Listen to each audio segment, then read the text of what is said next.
Hi, Amy. Hi, Kirst. How are ya?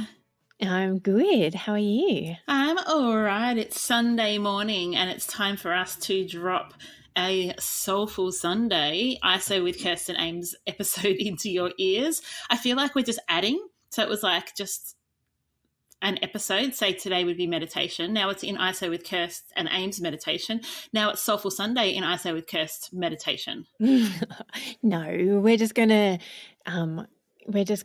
to make Sundays a more soulful episode than All right, other so we're not days. talking about decluttering your tools.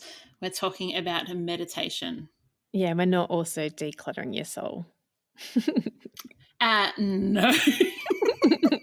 I don't even know where to go with that. Just laugh. It was meant to be a That's joke. all I can do. So, are you guys coping with ISO all right? Yeah, so far so good. Ask me on next Soulful Sunday. Excellent. And there may just be one soul left in the house. We're going well. We're actually surprised how little we need to leave the house, and how much we actually have within our house to keep us sustained. So I'm very grateful for that. So on this Soulful Sunday, we just want to acknowledge something. I saw this post on Facebook today that says, "You're not stuck at home, you're safe at home. One word can change your attitude." And I thought, yeah, that's really good. I'm not stuck at home. We talked about it. I think it was Thursday or Friday. We talked about wanting to come up with a new word. But I also just wanted to acknowledge that not everybody's safe at home. I think that there's this very privileged position where we say you're safe at home, and we're not accounting for domestic violence or food scarcity or neglect or abuse or fear or there's so many things that make you not safe at home. And so if that's you, we see you today on Soulful Sunday, and if there's anything we can do to help with that, please let us know. Yes, thank you. Thanks, Amy, for mentioning all of that. It's been on my heart too. So, yeah, please reach out to us if we can help in any way, or just keep tuning in and we can be a safe place for you, even if your home isn't a safe place. So today's episode is meditation. Have you, Kirst, done any meditation since you've been in ISO? Like intentional meditation? Kind of. I did a yoga session with Emily the other day. She led me in a yoga session and it was very fun. Oh, I can imagine that would be quite meditative. Yes, exactly. She watches this last year at their school. For the last couple of years at their old school, they watched this show Cosmic Kids, and it's a yoga, it's a yoga show, but they do it through stories.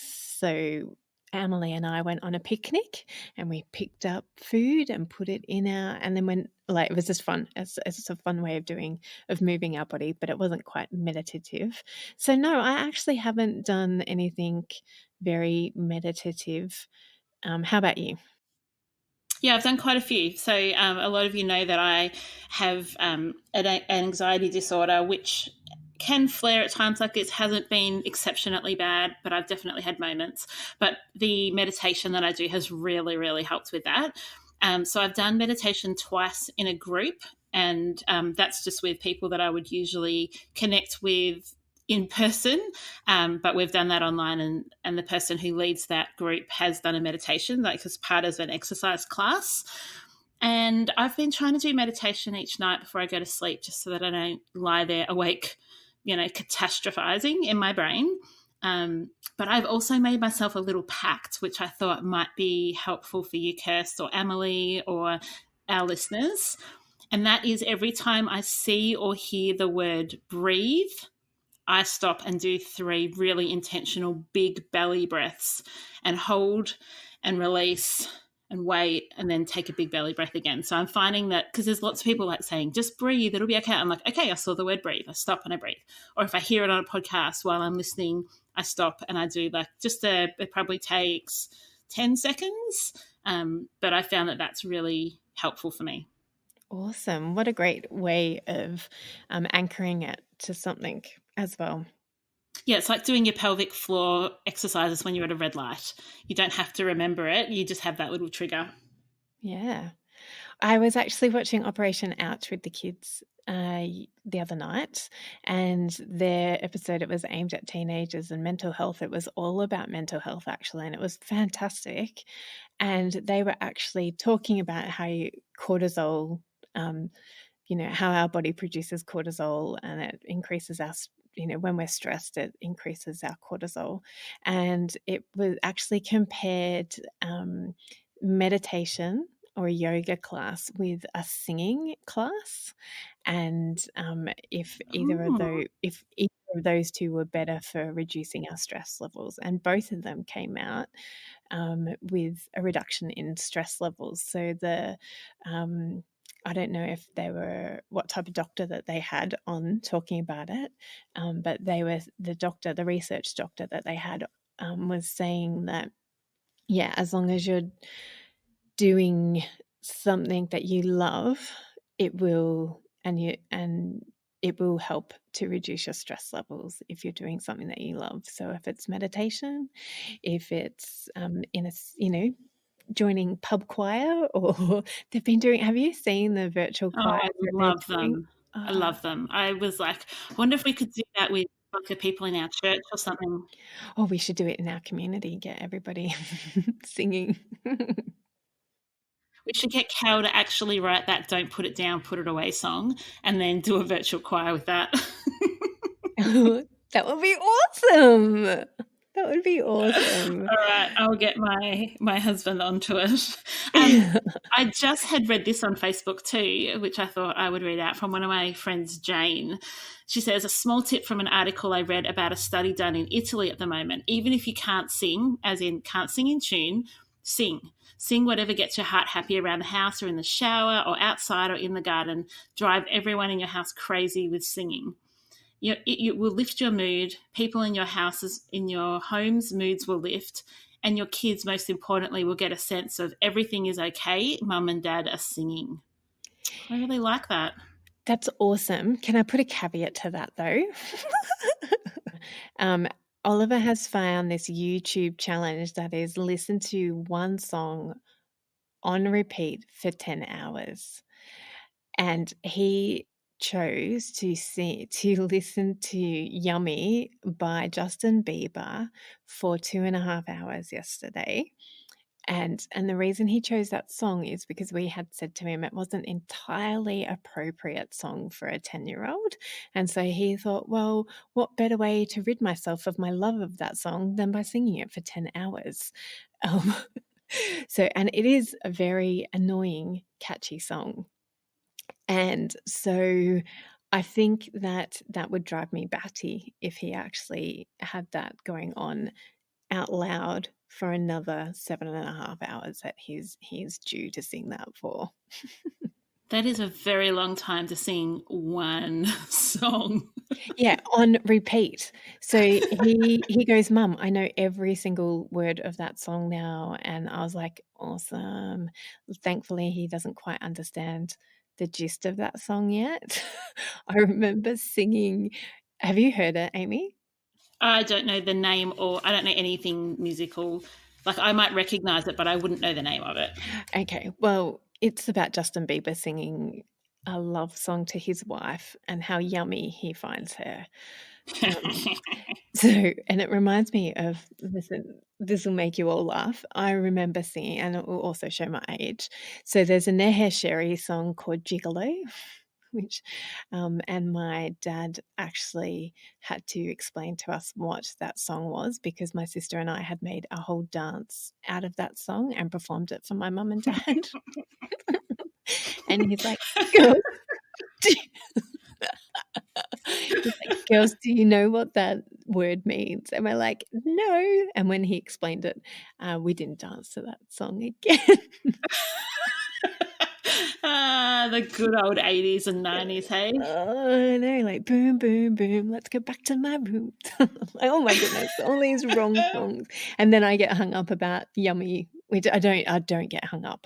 We just said to Ollie, probably not the best song for a 10-year-old to be singing at the moment or, at any time. But it's a very catchy song. So Oh, that's yes, gold. so I agree with Jane that if you're singing uplifting songs and they're appropriate, that it will lift people's spirits. But I don't know about you. Actually, I do know about you. I know that your son isn't a huge fan of other people in your home singing very much. And Yeah, so, Jessie would be quite happy for everyone to be silent permanently.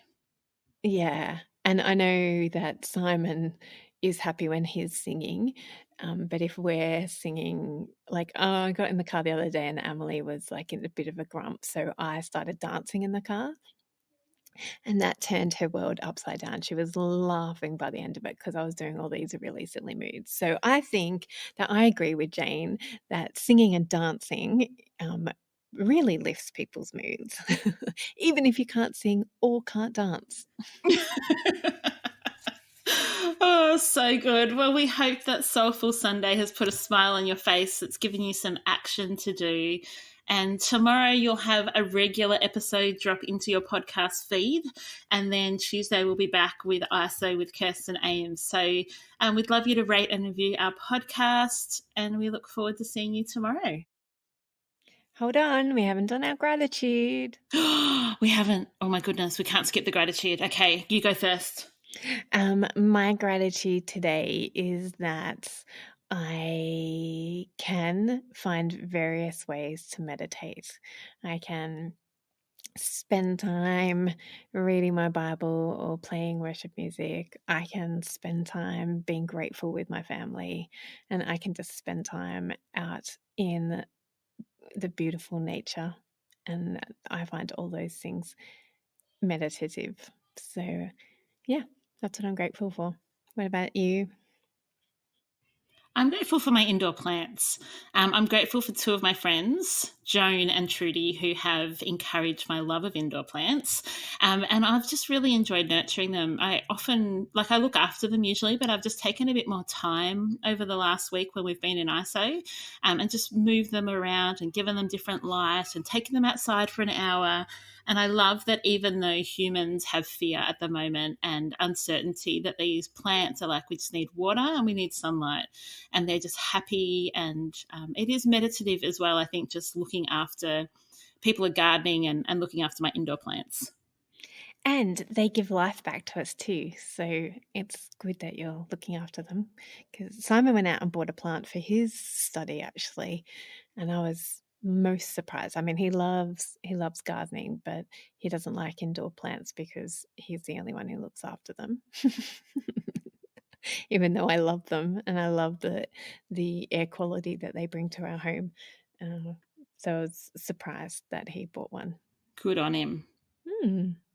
Awesome. Well, hope you have a lovely, lovely, soulful Sunday and that you're able to take some time for yourself today. And as Amy said, we can't wait to be with you again tomorrow. No, Tuesday. Tuesday and tomorrow, but we just won't be live tomorrow. Yes. Okay, see you later. Then.